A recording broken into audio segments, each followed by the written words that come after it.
오늘 우리에게 주시는 하나님 말씀은 마태복음 17장 우리 1절에서 8절입니다. 다 함께 찾으셔서요. 제가 한 절 읽고 여러분들이 한 절 읽고 이렇게 한 절씩 서로 교독하도록 하시겠습니다. 제가 먼저 1절 읽겠습니다. 엿새 후에 예수께서 베드로와 야고보와 그 형제 요한을 데리시고 따로 높은 산에 올라가셨더니 2절 여러분 앞에서 변형돼서 빛나며 옷이 빛과 같이 휘어졌더라. 그때 모세와 엘리야가 예수와 더불어 말하는 것이 그들에게 보이거늘 베드로가 예수께 여쭈어 이르되 주여 우리가 여기 있는 것이 좋사오니 만일 주께서 원하시면 내가 여기서 초막셋을 짓되 하나는 주님을 위하여 하나는 모세를 위하여 하나는 엘리야를 위하여 하리이다. 말할 때 호련히 빛난 구름이 그들을 덮으며 구름 속에서 소리가 나서 이르시되 이는 내 사랑하는 아들이요 내 기뻐하는 자니 너희는 그의 말을 들으라 하시는지라. 제자들이 듣고 엎드려 심히 두려워하니 예수께서 나와 그들에게 손을 대시며 이르시되 일어나라 두려워하지 말라 하시니 제자들이 눈을 들고 보매 오직 예수 외에는 아무도 보이지 아니하더라. 아멘. 어렸을 적에 저에게 가장 충격을 주었던 영화가 있는데요. 그 영화는 무엇이냐면 슈퍼맨이라는 영화입니다. 여러분 잘 아시죠? 아마 저와 비슷한 세대이시거나 저보다 조금 연배가 있으신 분들은 이 슈퍼맨이라는 영화를 다 보셨을 것이고 또 그때 이 슈퍼맨이라는 영화를 상당히 좋아했을 것입니다. 우스갯소리지만 저희 교회 한 전모 집사님과 막 이야기를 나누면서 슈퍼히어로 중에 누가 가장 센가 이야기를 했을 때 이구동성으로 슈퍼맨이 가장 세다라 이렇게 이야기를 했습니다. 그만큼 저에게는 참 좋아했던 영화이고 또 좋아했던 캐릭터이기도 합니다. 그 중에서도 이 슈퍼맨 영화가 나올 때 언제가 가장 멋있냐면 이렇게 저와 같이 옷을 입고 있다가 어디선가 무슨 일이 생기면 갑자기 이 옷을 딱 찢고 그 안에 이 파랑색 타이즈와 빨간색 망토를 입고 슉 나르는 그 모습이 참으로 멋있지 않습니까? 그 모습이 저에게 상당히 오랫동안 남아있고 또 어쩌면 지금도 제 마음 가운데 남아있는지 모르겠습니다. 자, 제가 왜 갑자기 슈퍼맨 이야기를 하냐면 오늘도 오늘 말씀을 보면 예수님께서 변화하세요. 저희가 상상하지 못했던 정말 놀라운 영광의 모습으로 변화하십니다. 그러면 왜 예수님은 이런 변화된 모습을 우리들에게 보여주고 계실까요? 특별히 이 장면을 목격하였던 베드로는요 후에 이렇게 고백을 하는데요. 베드로후서 1장 16절 18절을 보면 우리 주 예수 그리스도의 능력과 강림하심을 너희에게 알게 한 것이 교묘히 만든 이야기를 따른 것이 아니요.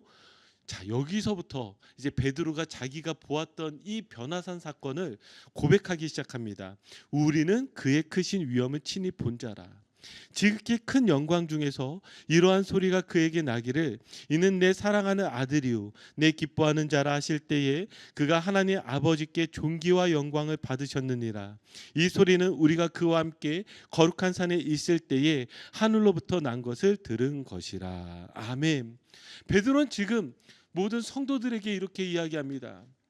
우리가 지금 전하고 있는 이 복음은 교묘히 만든 것이 아니라 내가 아주 중요한 것을 목격하였는데 그것이 바로 오늘 이 마태복음 17장 이 변화산 사건이라고 말하고 있는 이 사건, 이것을 목격하였기 때문에 그는 그의 일생에 늘 이것을 기억하고 이것을 가지고 예수 그리스도를 믿었다라고 이야기하고 있는 거예요. 그러면 도대체 베드로가 그 예수님의 변하시는 모습을 보면서 무엇을 느꼈을까요?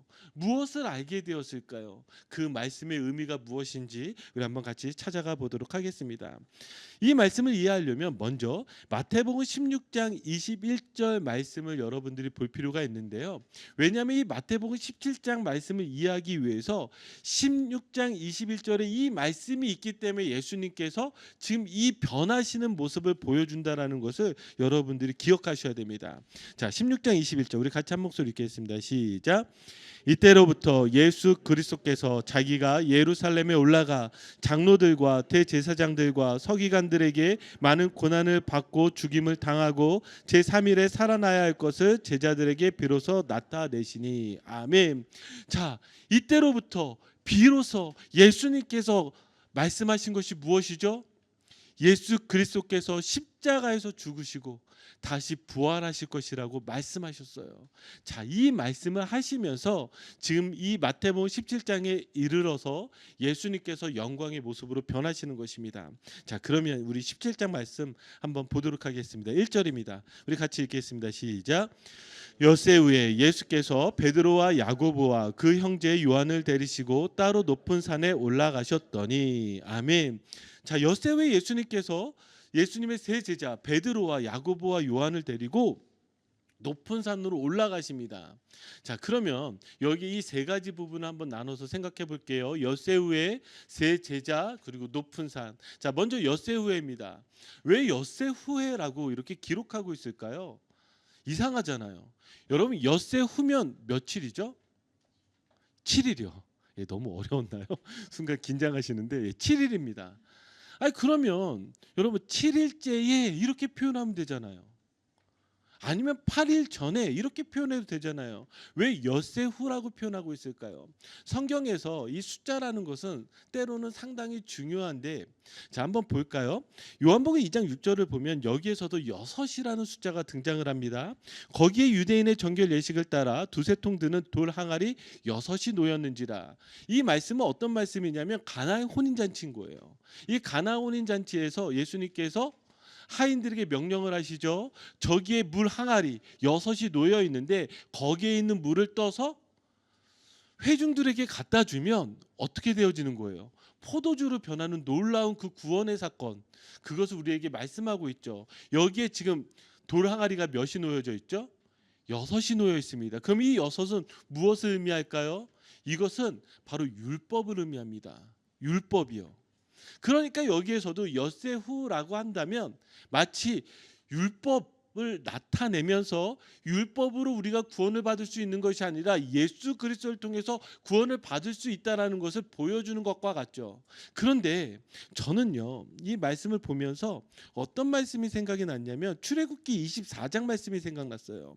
이 말씀이 마치 이 변화산 사건과 똑같은 모습으로 우리에게 비춰지고 그려지고 있습니다. 한번 볼까요? 출애굽기 24장 15절 16절.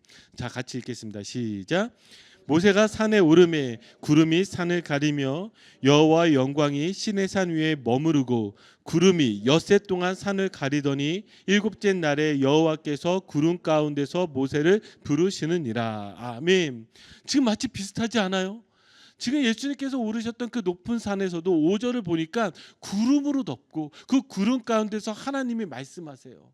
그뿐만이 아니죠. 여기에도 동일하게 뭐라고 이야기하고 있냐면 엿새 동안 산을 가리고 일곱째 날에 하나님께서 모세를 부르시는 것을 우리가 볼 수가 있습니다. 자, 그러면 이 장면, 출애굽기 24장의 장면은 어떤 장면이죠?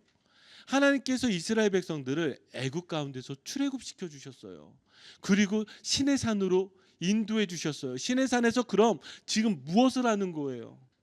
이제 이 이스라엘 백성들이 하나님의 백성이 되어지는 놀라운 언약을 체결하는, 그래서 하나님의 율법, 하나님의 말씀을 받는 그 놀라운 영광의 현장의 자리가 바로 이 출애굽기 24장의 말씀이라는 거예요. 그럼 우리가 이제 짐작이 되어지죠. 어떤 짐작이 되어지죠? 만약에 이 출애굽기 24장의 모습을 지금 다시금 이 마태복음 17장에서 재현하는 것이라면 지금 새롭게 예수 그리스도로 말미암아 하나님의 백성으로 삼으시는 그 놀라운 영광의 현장을 우리 가운데 보여준다라는 것을 알 수가 있는 거예요. 무엇을 통해서? 예수 그리스도의 십자가와 부활의 사건을 통해서. 자, 좀 더 볼까요? 왜 그렇게 생각할 수 있느냐? 자, 예수님이 지금 이곳에 이 높은 산에 올라가셨을 때 누구를 데려가셨죠? 세 제자를 데려갔습니다. 한번 출애굽기 24장 1절과 9절을 볼까요? 여기에서도요, 이 모세가 누구를 데려가냐면 제가 읽어드릴게요. 또 모세에게 이르시되 너는 아론과 나답과 아비후와 이스라엘 장로 70명과 함께 여호와께로 올라와 멀리서 경배하고, 여기 지금 세 명이 누구죠? 아론과 나답과 아비후를 데려오라고 하나님께서 말씀하세요. 자, 9절을 보니까 그래서 모세와 아론과 나답과 아비후와 이스라엘 장로 70인이 올라가서, 여기에서도 동일하게 세 명이 올라가게 되죠. 그러니까 지금 굳이 왜 세 제자일까요? 라고 이야기했을 때에 지금 이 출애굽기 24장을 똑같이 우리 가운데 보여주고 있다는 것을 알 수가 있습니다. 그리고 여기에 높은 산이라고 이야기를 하고 있는데, 예전에 성경에선 변화산이라고 했습니다. 그리고 학자들은 아마도 이 원어대로 높은 산이라고 하면, 우리가 16장을 기억해 보면 가이사랴 빌립보에는 어떤 산이 있었다고 했죠?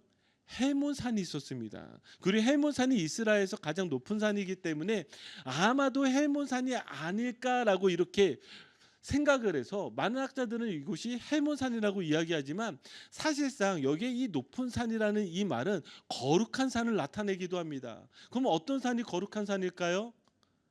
하나님께서 임재하셨던 이 산이 바로 거룩한 산이겠죠. 바로 출애굽기 24장의 산을 지금 간접적으로 나타내고 있다는 것을 알 수가 있어요. 자, 그러면 다시 한번 좀 머릿속에서 정리를 해봅시다. 지금 이 변화산 사건은 지금 어느 사건과 연결되어지고 있다고요? 지금 시내산 사건과 연결되어지고 있어요. 그럼 시내산 사건은 어떤 사건이라고요? 하나님께서 이스라엘을 구원하시고 하나님의 백성으로 삼으셨던 그 영광의 모습이 다시금 지금 이 마태복음 17장 가운데에서 우리 가운데 재현되어지고 있는 거예요. 자, 그런데 2절입니다. 우리 한번 같이 2절 말씀 읽어볼게요. 시작. 그들 앞에서 변형되사 그 얼굴이 해같이 빛나며 옷이 빛과 같이 희어졌더라. 아멘. 예수님께서 변하셨어요. 그 얼굴이 해와 같이 빛나고요, 그 옷이 빛과 같이 희어졌다라고 합니다. 자, 그러면 다시 여기에서 우리는 이런 질문을 가져야 됩니다. 왜 예수님은 변하셨을까요? 이 모습은 예수님께서 십자가를 지시고 부활하셨을 때의 그 영광의 모습을 우리 가운데 보여주시는 것과 같습니다. 자, 그러면 우리 한번 하나하나 이 말씀이 우리에게 무엇을 의미하는지 한번 볼게요. 먼저 옷이 빛과 같이 희어졌더라. 자, 이 말씀을 한번 제가 설명하기 위해서 마태복음 28장 3절 말씀 한번 볼게요. 마태복음 28장 3절 말씀이 그 형상이 번개 같고 그 옷은 눈같이 희거늘. 이 말씀은 어떤 말씀이냐면, 예수님께서 무덤에 계셨을 때 천사들이 내려와 그 무덤의 돌을 치우게 되죠. 그때 이 천사를 목격하였을 때 이 천사들의 모습이 무엇이었냐면, 그 옷이 무엇과 같이 희거늘? 눈같이 희다라고 표현하고 있습니다. 그러면 흰옷이라는 것을 우리가 알 수가 있죠. 이 흰옷은요, 무엇을 의미하냐면 하나님에게 속하여져 있는 영적 존재를 의미하는 거예요. 그러니까 이제 예수님이 흰옷이 되어졌다라는 것은 무엇이에요? 사람이셨던 예수님이 이제는 하나님으로서 영적 존재로서 지금 변화되셨다라는 것을 보여주는 것이죠. 그런데 우리가 여기서 끝나면 안 돼요. 조금 더 가야 돼요. 자, 한번 볼게요. 흰옷이 우리에게 어떤 의미가 되냐면, 요한계시록 7장 9절에서 10절입니다. 먼저 우리 9절에서 10절 같이 한번 읽겠습니다. 시작. 일 후에 내가 보니 각 나라와 족속과 백성과 방언에서 아무도 능히 셀 수 없는 큰 무리가 나와 흰옷을 입고 손에 종려가지를 들고 보좌 앞과 어린 양 앞에 서서 큰 소리로 외쳐 이르되 구원하심이 보좌에 앉으신 우리 하나님과 어린 양에게 있도다 하니. 아멘. 마지막 그날에 모든 족속들이 어린 양 앞에 나와 찬양을 하는데, 자, 그 모습이 큰 무리가 뭐라고 이야기하고 있어요? 큰 무리가 흰옷을 입고 나왔대요. 그럼 예수님이 흰옷을 입고 나와주신 것은 예수 그리스도를 믿는 사람마다 무엇이에요? 흰옷을 입고 어린 양 앞에 서게 된다라는 거예요. 자, 그런데 여기 어린 양 앞에 흰옷 입은 무리들이 서 있으니까 그 보좌 곁에 있던 장로가 묻습니다. 너희가 어찌하여 흰옷을 입느냐?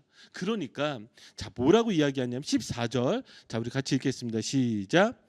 내가 말하기를 내 주여 당신이 아시나이다 하니 그가 나에게 이르되 이는 큰 환난에서 나오는 자들인데 어린 양의 피에 그 옷을 씻어 희게 하였느니라. 아멘.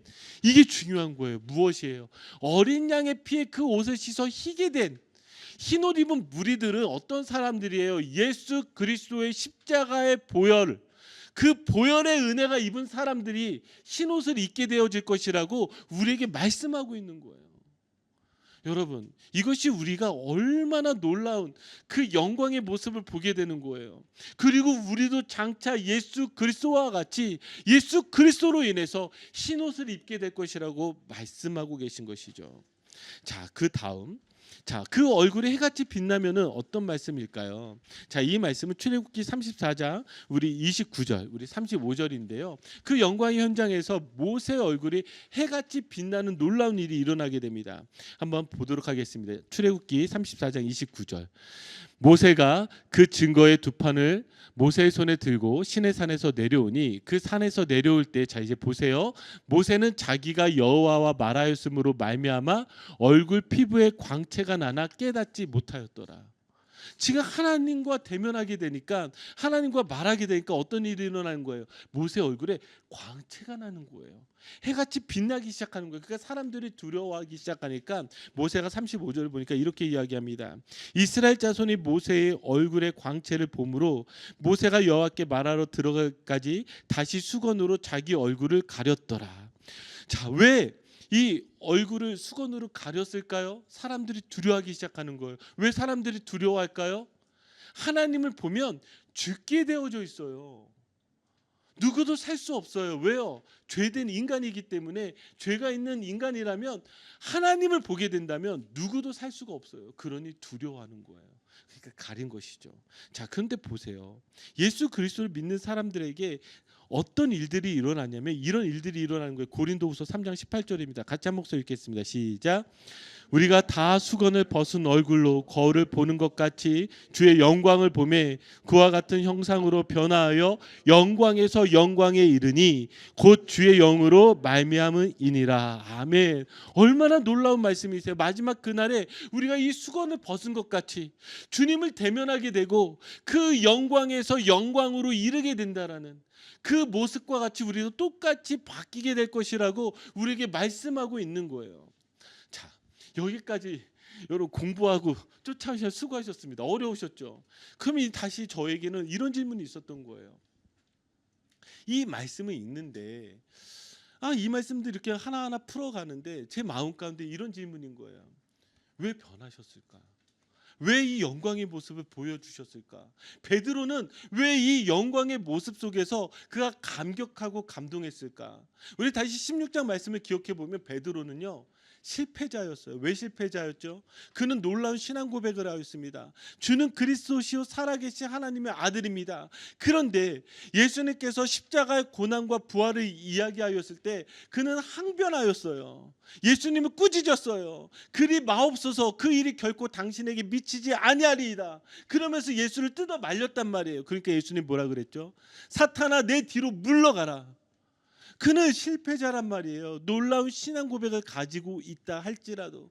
그런데 그런 그를 예수님께서 저 산으로 올라가서 그 부활의 영광의 모습, 마지막 날 우리가 겪게 될 그 영광의 모습을 베드로에게 보여주고 있는 거예요. 그러면 그 베드로는 어떤 모습, 어떤 마음이었을까요?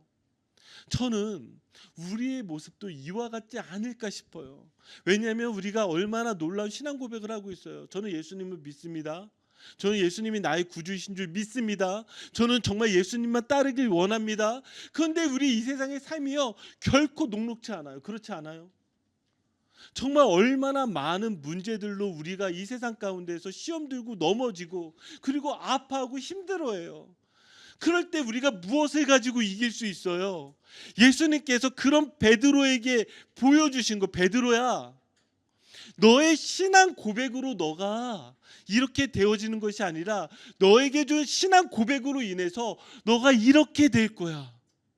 비록 지금 실패한 것 같지만 이 놀라운 영광의 모습이 바로 너의 모습이 될 거야 라고 이야기해 주는 거예요. 그럼 우리가 이 말씀을 깨닫게 되면 어떤 은혜가 있냐면, 비록 지금 내가 세상에서 힘들다 할지라도 마지막 그날 내가 보게 될 그 부활의 영광, 마지막 내게 주실 그 놀라운 흰옷과 그 찬란한 광채의 빛, 내가 어떤 사람인지 마지막 그날을 보고 살아갈 수 있게 된단 말입니다. 여러분 믿으십니까? 제가 이걸 좀 더 설명하기 위해서 한 가지 예화를 들게요. 한 마을에서 한 가정이 큰 사고가 났습니다. 결국 그 안타깝게도 그 부모님이 죽게 되어지고 아이만 남게 된 거예요. 그래서 그 마을에서 이 가정을 돕기로 결정을 하고 돈을 모금하기로 하였습니다. 자, 그래서 우리 한번 이 가정을 돕기 위해서 10만 불을 한번 모아서 이 아이에게 줍시다. 그래서 그 마을이 뭐예요? 다 감동을 해서 그래, 내가 도와야지 해서 이렇게 돕기 시작했습니다. 그래서 그 마을에 있는 신문사에서 광고하기 시작한 거예요. 우리 이 아이를 돕시다. 이 가정을 돕시다. 자, 그러니까 사람들이 모금하기 시작했습니다. 그래서 그 신문사에서 계속해서 이렇게 광고한 거예요. 1만 불이 모였습니다. 2만 불이 벌써 모였습니다. 여러분 감사합니다. 4만 불이 모였습니다. 5만 불이 모였습니다. 6만 불이 모였습니다. 자, 그 다음에 어떤 게 나와야 돼요? 10만 불이 나와야 되잖아요. 근데 여기에서 딱 스탑이 되는 거예요. 왜 더 모일 것 같은데 모이지가 않는 거예요. 그래서 도대체 왜 그럴까? 왜 그럴까? 그런데 마침 그 신문사에 있었던 한 교수님이 우리 한번 신문의 내용, 광고의 내용을 바꿔봅시다. 우리 얼마큼 모였습니다. 이렇게 하지 말고 얼만큼 남았습니다로 바꿉시다. 우리 10만 불이 목표인데 얼만큼 모였습니다 말고 얼만큼 남았습니다. 그래서 광고가 바뀐 거예요. 이제 얼마 안 남았습니다. 여러분 4만 불입니다. 이제 정말 얼마 안 남았습니다. 여러분 2만 불만 더 모으면 됩니다. 여러분 정말 얼마 안 남았습니다. 이제 다 모였습니다. 여러분 이 예화를 들으면서 어떤 생각이 드세요? 우리의 신앙에 있어서 우리가 자꾸 넘어지는 이유 중에 하나는 무엇이냐면 내가 얼만큼 했는지를 자꾸 돌아보는 거예요. 얼마나 내가 믿어왔는지를 돌아보는 거예요. 아니요. 우리의 믿음은 언제 오실지 모르는 그 주님을 향하는 거예요. 얼마 안 남았다라는 거예요. 우리가 마지막 그날 그 놀라운 영광의 모습을 보게 날 그 날이 얼마 남지 않았습니다라고 선포하는 것이 성경인데 자칫 우리는 성경 공부를 어떻게 하냐 보면 우리 뭐 해야 돼요? 뭐 해야 돼요? 얼마큼 해야 돼요? 얼마큼 해야 돼요? 그래서 얼마큼 하는데 무엇이죠? 지쳐버리는 거예요. 처음에는 괜찮아요. 처음에 1만 불, 2만 불, 3만 불 모일 때 막 열심히 모였던 것처럼 처음엔 열정으로 해요. 그런데요. 내가 한 시간들을 돌아보다 보면 저 마지막 그날 얼마 남지 않은 우리 주님 다시 오시는 그날에 대한 소망이 없으면 우리의 신앙은요 결코 무엇이에요? 일어설 수가 없어요. 쓰러지고 무너지게 돼 있는 거예요. 여러분 저는 다시 여러분들에게 도전하고 싶은 건 무엇이냐면 여러분 정말 저 천국에 대한 소망이 있으세요? 여러분들이 다시 부활할 것에 대한 그 소망이 있으세요? 우리 주님 다시 오실 그날을 기다리고 계세요? 이게 우리의 신앙인데 이것에 대해서는 우리가 생각하지 않아요. 그날을 바라보며 가야 여러분 우리에게 소망이 있습니다. 아멘. 얼마 남지 않았어요. 그래서 보면 저에게도 우리 젊으신 분들 잘 생각하세요. 저보다 연배 있으신 분들이 왜 이렇게 열심히 내는 줄 아세요? 얼마 안 남았다고 생각하니 열심히 내는 거예요. 우리 이게 젊은 식구들 막 하여튼 젊은 식구들 열심히 안 낸 사람들은 다 어떤 사람인 줄 아세요? 아직 한참 남았다고 생각하니까 뭐예요? 한참 남았다고 생각하니까 아이 목사님 좀 더 놀아야죠. 나중에 내가 열심히 해야 될 텐데 억울하잖아요. 이렇게 그러시면 안 돼요. 우리의 믿음은요 마지막 그날을 향해야 돼요. 여러분 믿습니까? 그거 봐야 이 말씀이 은혜가 돼요. 이 놀라운 영광의 모습이. 자, 우리 그럼 조금 더 우리 한번 가보도록 하겠습니다. 자, 우리 3절입니다. 같이 읽겠습니다. 시작. 그때 모세와 엘리야가 예수와 더불어 말하는 것이 그들에게 보이거늘. 예수님께서 변하신 것까지는 괜찮아요. 근데 갑자기 누가 등장하냐면 모세와 엘리야가 등장을 합니다. 그리고 모세와 엘리야와 이야기를 하세요. 그러면 다시 여기서 질문이 왜 모세와 엘리야가 등장을 하고 있을까요? 자, 쉽게 생각하자면 이렇게 생각할 수 있습니다. 모세는 율법의 대표예요. 엘리야는 그럼 누구의 대표죠? 선지자의 대표입니다. 늘 이스라엘에서는 이야기할 때 율법과 선지자 이렇게 이야기해요. 왜냐하면 성경을 이들의 히브리 성경으로 나누게 되었을 때는 율법서하고 선지서하고 시편으로 이렇게 나눴단 말이에요. 그러니까 율법과 선지자 그러면 모든 성경을 나타내는 것이기도 합니다. 한번 볼까요? 마태복음 22장 40절, 누가복음 24장 44절 제가 읽어드릴게요. 이 두 계명이 온 율법과 선지자의 강령이니라. 그럼 무슨 얘기인지 아시겠죠? 누가복음 24장 44절 또 이르시되 내가 너희와 함께 있을 때에 너희에게 말한 바 곧 모세 율법과 선지자의 글과 시편의 나를 가리켜 기록된 모든 것이 이루어져야 하리라 한 말이 이것이니라 하시고. 자, 그러니까 이렇게 생각하자면 모세와 엘리야가 오는 것이 맞습니다. 근데 마태복음에선 기록하고 있지 않지만 누가복음에서 이 장면에 대해서 매우 중요한 것을 우리에게 말씀하고 있어요. 그게 바로 누가복음 9장 30절에서 31절입니다. 같이 한번 읽겠습니다. 시작. 문득 두 사람이 예수와 함께 말하니 이는 모세와 엘리야라. 영광 중에 나타나서 장차 예수께서 예루살렘에서 별세하실 것을 말할세. 아멘. 자, 지금 이 두 사람이 등장했는데 그 두 사람이 모세하고 엘리야래요. 지금 등장한 게 중요한 게 아니에요. 등장을 해서 예수님하고 이야기를 나눴단 말이죠. 그럼 어떤 이야기를 나눴어요? 다시 화면을 보여주시면 31절에 장차 예수께서 예루살렘에서 별세하실 것을 말할세. 예루살렘에서 별세하신대요. 자, 이걸 제가 다시 번역했거든요. 우리말로. 원어를 가지고 다시 번역했을 때 이렇게 번역한 게 조금 더 정확할 것 같은데, 그들이 예수께서 떠날 것을 말하는데 그것은 예루살렘에서 이루실 것을 위함이라. 여기에 지금 이 별세라는 이 헬라어 단어는 엑소돈입니다. 엑소돈. 여러분 엑소돈 어디서 들어보셨어요? 엑소더스 들어보셨죠? 출애굽기를 이야기하죠. 지금 모세와 엘리야는요, 엑소돈, 즉 출애굽했던 떠났던 것의 가장 대표적인 사람이 바로 모세하고 엘리야입니다. 지금 이들과 함께 무엇을 이야기하고 있는 거예요? 예루살렘에서 이루실 것인데 예루살렘에서 이루시는 것이 무엇이었죠? 바로 예수님께서 말씀하셨던 십자가에서 죽으시는 그 놀라운 사건이잖아요. 그 사건을 무엇으로 이야기하고 있는 거예요? 엑소돈이라고 이야기하는 거예요. 그러면 우리는 더 분명하게 이야기하게 되는 것이 무엇이냐면, 지금 예수님의 이 사건은 바로 놀라운 구원의 사건이구나. 하나님께서 우리에게 보여주시기 위한 이 구원의 사건이 반드시 우리에게 일어나는 것을 말씀하시는 거구나. 그래서 누가복음 24장 26절을 보면 그리스도가 이런 고난을 받고 무엇으로 들어간다? 자기의 영광에 들어가야 할 것이 아니냐 하시고, 바로 이 지금 변화산에서 일어났던 놀라운 변화의 모습, 이 영광의 모습으로 지금 될 것이라고 이야기를 하시는 것입니다. 자, 우리 좀 더 그럼 들어가 보겠습니다. 4절입니다. 여러분 잘 쫓아오고 계세요? 기도 많이 했는데, 왜냐면 너무 성경 공부 같을 것 같아서 설교를 해야 되는데, 근데 제가 계속 성경 공부 같지만 이렇게 좀 많이 하려는 이유는, 저는 한 번도 교회를 다니면서 변화산 사건에 대해서 제 속을 시원하게 해주는 설교를 들어본 적이 없어요.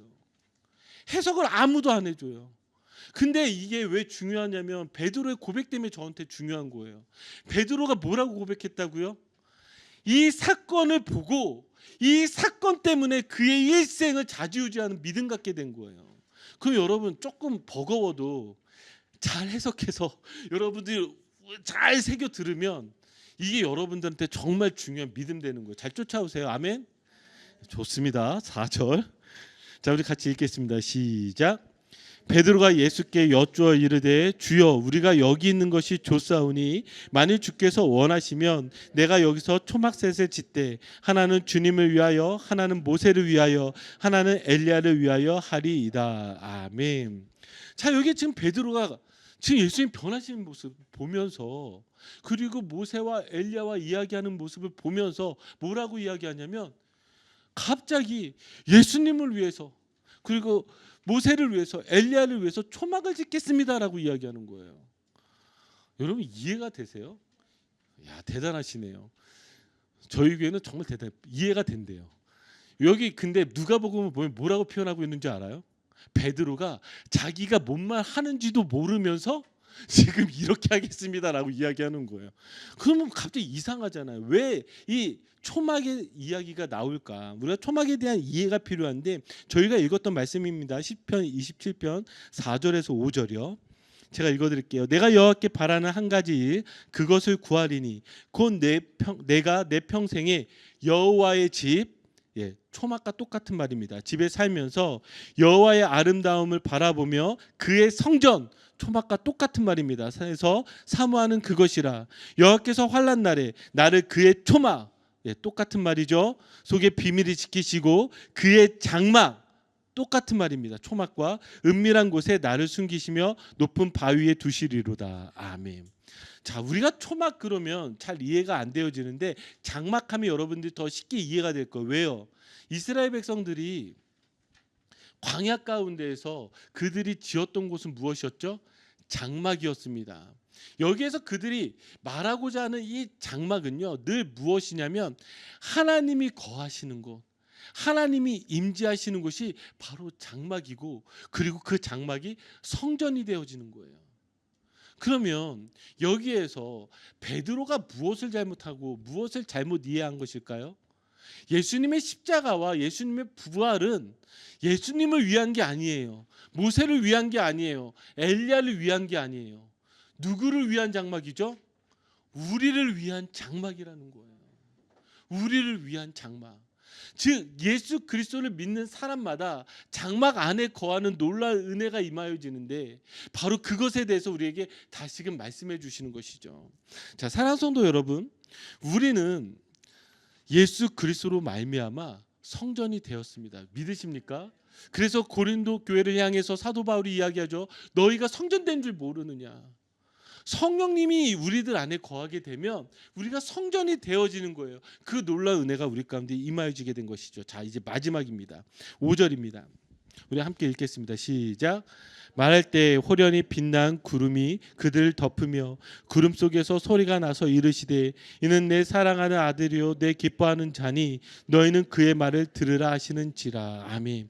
5절 보니까 우리가 알고 있던 말씀이 나와요. 이 말씀이 마태복음 3장 17절 예수님께서 세례를 받으실 때 하늘로부터 똑같은 음성이 들렸죠. 하늘로부터 소리가 있어 말씀하시되 이는 내 사랑하는 아들이요 내 기뻐하는 자라 하시니라. 자, 그런데 여기에 하나가 더 붙었어요. 너희는 그의 말을 들으라. 자, 이 말씀이 어디에 나오냐면 신명기 18장 15절에 하나님께서 모세에게 하셨던 말씀 중에 나옵니다. 같이 읽겠습니다. 시작.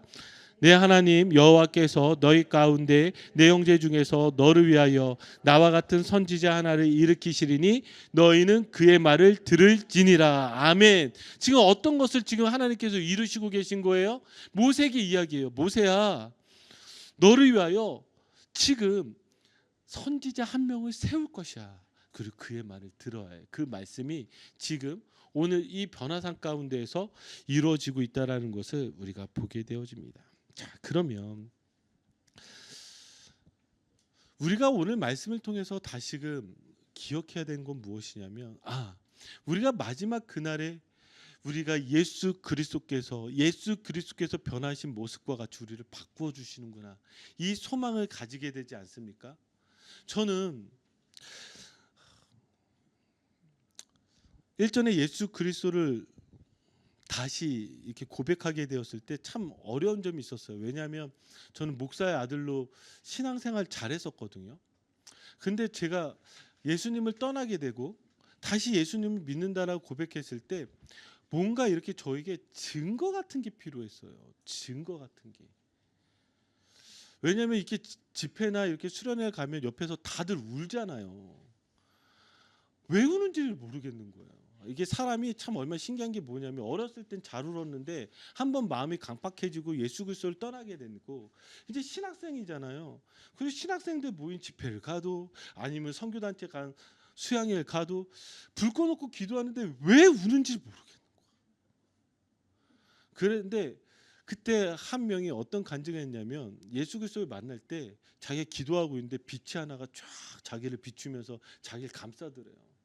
그래서 어찌나 부럽고 속으로는 어찌나 열받던지 제만 빛을 주시나요? 저에게도 빛을 주세요. 빛 달라고. 그 빛 말고 라이트, 예, 더 라이트. 그래서 더 라이트 교회 아니겠습니까? 빛 좀 비춰달라고 비춰달라고. 여러분 한번 제 물어. 빛이 비춰졌을까요? 안 비춰졌을까요? 안 비춰졌어요. 진짜 어찌나 화가 나든지. 그래서 그때서부터 아마 수양회였는데 마지막 날까지 기도가 잘 안 됐던 것 같아요. 근데 마지막 날 제가 놀라운 경험을 하게 되는데 말씀 가운데에서 빛을 경험했어요. 제가 말하는 이 빛이 뭔가 어떤 특이한 빛이 저에게 비춰주신 것이 아니라 그 말씀이 깨달아지고 그 말씀 가운데 예수 그리스도가 보이니까 제가 그 자리에서 깨지기 시작하는 거예요. 그때 저에게 전해졌던 말씀이 뭐였냐면 그 아버지의 비유거든요. 탕자의 비유라고 우리가 알고 있는 그 아버지의 비유를 하나하나 듣는데 뭐 설교가 탁월하거나 뭐 말씀을 잘 해석하거나 아니라 그냥 말씀에서 그 말씀이 내 말씀처럼 느껴지는 거예요. 이 말씀이 이해가 되어지는 거예요. 그러니까 이 말씀이 저에게 빛처럼 다가오면서 어두웠던 제 마음에 무언가 환해지는 것들이 느껴지면서 그때 저는 비로소 그날 밤에 펑펑 울면서 예수 그리스도를 구주로 고백할 수 있었단 말이죠. 제가 왜 이야기를 하냐면 베드로의 인생에 있어서 베드로가 만약에 이 장면을 목격하지 않았다면 그가 이 힘든 인생에서 그는 늘 죽음의 위기와 어려움 가운데서 어떻게 극복하고 이길 수 있었을까요? 아무도 자기 믿어주지 않잖아요. 아무도 자기 이야기에 귀 기울여주지 않잖아요. 그럴 때 복음을 전할 때마다 그의 마음 가운데 있었던 게 뭔지 아십니까? 바로 이 장면이라는 거예요. 내가 마지막 그날에 보게 될 예수 그리스도의 놀라운 영광으로 인해서 그가 마지막까지 자기의 목숨을 다하기까지 살아갈 수 있었던 것이죠. 그럼 여러분들에게 다시 도전하는 거, 여러분들을 바꾸시는 건 무엇이죠? 우리는 그 현상을 보지 못했다 할지라도 오늘 말씀 가운데서 놀라운 영광의 모습을 대하게 됩니다. 이 말씀이 여러분들의 말씀이 되어진다면, 이 말씀을 여러분들이 믿을 수 있다면, 이 말씀이 내게 주시는 약속이라면 지금 비록 내가 힘들다 할지라도 마지막 그날 부활의 영광의 모습으로 우리가 예수 그리스도를 만나게 될 줄 믿습니다. 아멘. 그 믿음으로 나가시기를 주님의 이름으로 축복합니다. 같이 기도하겠습니다.